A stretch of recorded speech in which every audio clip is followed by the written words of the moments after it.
Alright,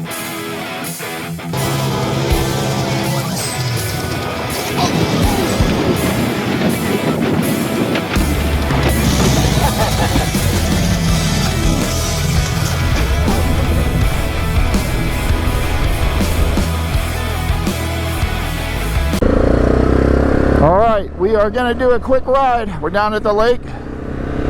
Man, it stormed like a son of a gun last night. Woke us up about 5:30. It was actually starting to get a little concerned about tornadoes because we had them come across Alabama and Georgia. So we got out road a little bit yesterday and the roads were still pretty dirty, or dusty I should say. But they're going to be a slop fest today. So Kevin's in my Razor with my daughter. His granddaughter and her friend are in his Talon, and I'm on the old trusty 05 Grizzlies. Really surprised at how good a shape the roads are in. I mean, it poured for a couple of hours, but it's been so dry down here, I think a lot of it's soaked in. But I definitely wouldn't want to be out here on the motorcycle. Riding this road, Georgia clay, is basically like riding on ice.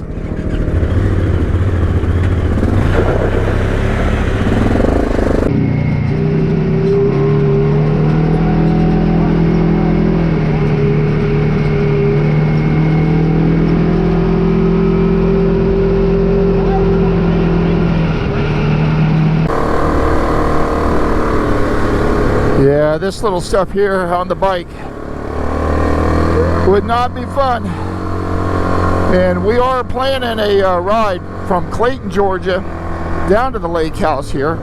It's about a 250-mile ride, and it's going to be a hybrid ride of the Georgia Adventure Trail to combine with the route that I've made to get here, using as much road like this as possible. So depending on the weather in January, a couple of us may give it a shot. So I'm on my old 2005 Yamaha Grizzly 660. Little backstory, if you didn't see the video I did a few months back. I actually bought this ATV off of Jason Aldean's dad. He had it on the side of the road for sale, and along with a Honda Rancher, and the Rancher was already sold, so I got the 660 from him. Super nice guy. Had it ever since, and no issues with it.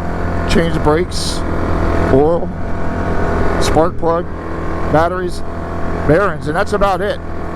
And a right rear differential seal. But other than that, it fires up and rides great every time. And every time I halfway think about selling it, I jump on one of these roads out here, then I'm like, no, I'm gonna go ahead and keep it. Coming through downtown East Lake St. Clair. I get a kick every time I go by. It's great having the convenience store / gas station out here, because they actually got good food, but they've got those purple LED lights, and you come out here at nighttime and you just laugh every time because it looks like a strip club in the middle of the woods. Not sure why they picked the bright purple ones, but definitely lit up at nighttime.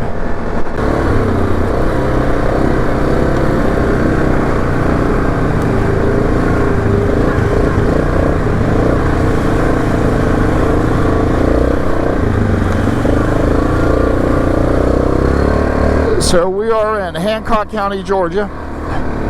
And yes, these are county maintained roads.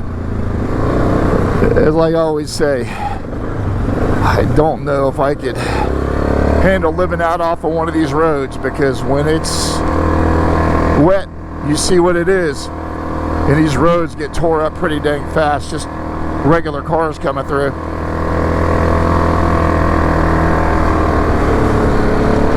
Definitely would keep a junker traversing this every day, and hell, I pay someone in town to keep my good car instead of driving through this when it's like this. This is crazy. And the quad there just slid off to the side some. She's in two-wheel drive, and you see how she's sliding. I mean, it is a slop fest.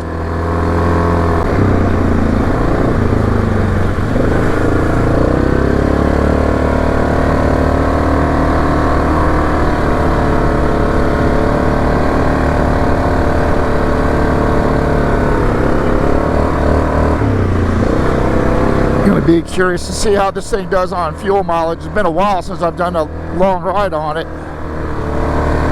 And that's the thing, man, these 660s carbureted, they just, you forget how bad the fuel mileage is. I get in one of the Aces, whether it's a 570 or 325, and with them being fuel injected, they go all day long on a tank of gas.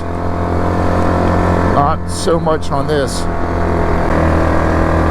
Boy, definitely different. We rode this road yesterday, and you had to actually stay back because of the top dust. Like I said, it poured overnight. I know up around Atlanta got tornadoes, has some severe weather really close to where our house is back up north. Like I said, started watching the radar about 5:30 this morning, making sure there was no tornadoes or anything coming down through the area down here, because it was pretty bad. And we're up on the bluff on the lake, so it's not unusual for us to get 70-mile-an-hour winds coming across the lake.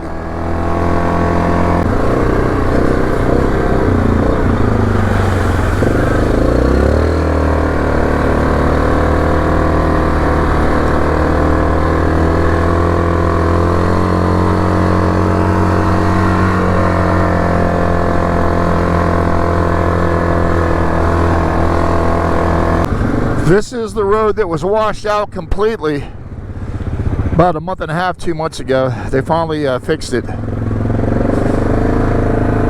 We were out riding, come across it, and the caution tape was down. And I was leading, luckily saw it, because it was probably 30 foot wide and about a 9 foot deep washout all the way across the road. Rach, you doing okay? Cold?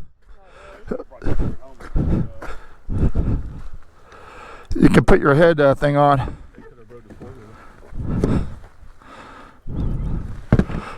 Yeah, this helmet is so big it'll flop around on their head. I got a small one at the house. Full face, it's smaller.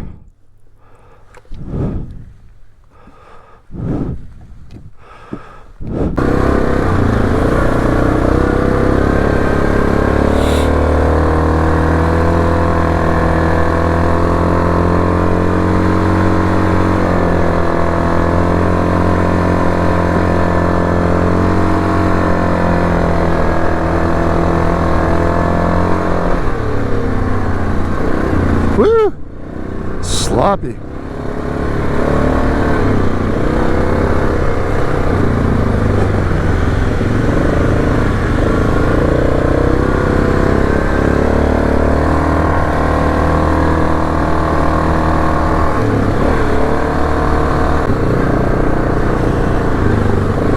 Man, this road here gets so sloppy.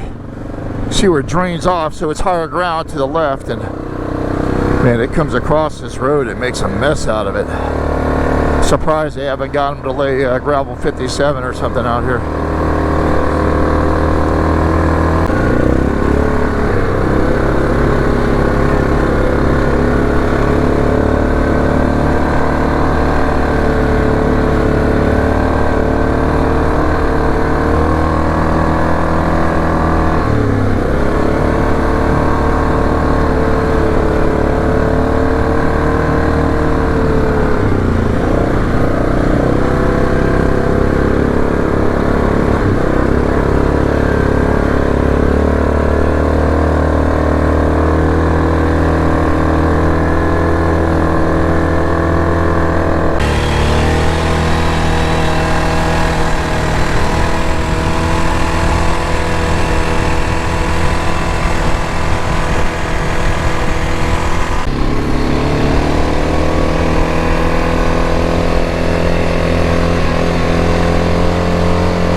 Get a little ride to get the old 660 out and stretch your legs. Showing half a tank, right at 32 miles, but it's been a half a tank for a while, so it's like that first quarter tank drops fast. I guess it slows down afterwards. So it's been a while, like I said, since I rode this thing and seen what kind of fuel mileage I get. Pretty soon, probably going to take it back up towards Pioneer or Windrock to ride. Got a buddy of mine that just bought a used Polaris 400. So I need to get up and ride with him, and I figure when I do, I'll take the Grizzly here. And that way, just ride comfortable roads for him, because he's a new timer. Before I do, though, I've got to drill out the brake reservoir screw. It's stripped, it won't come out. Definitely need to put brake pads on it. And other than that, it should be ready to go. Like I said, every time I sort of think about getting rid of it, I'll jump back on the bike and it's like, bam, here we are. I'm not selling it.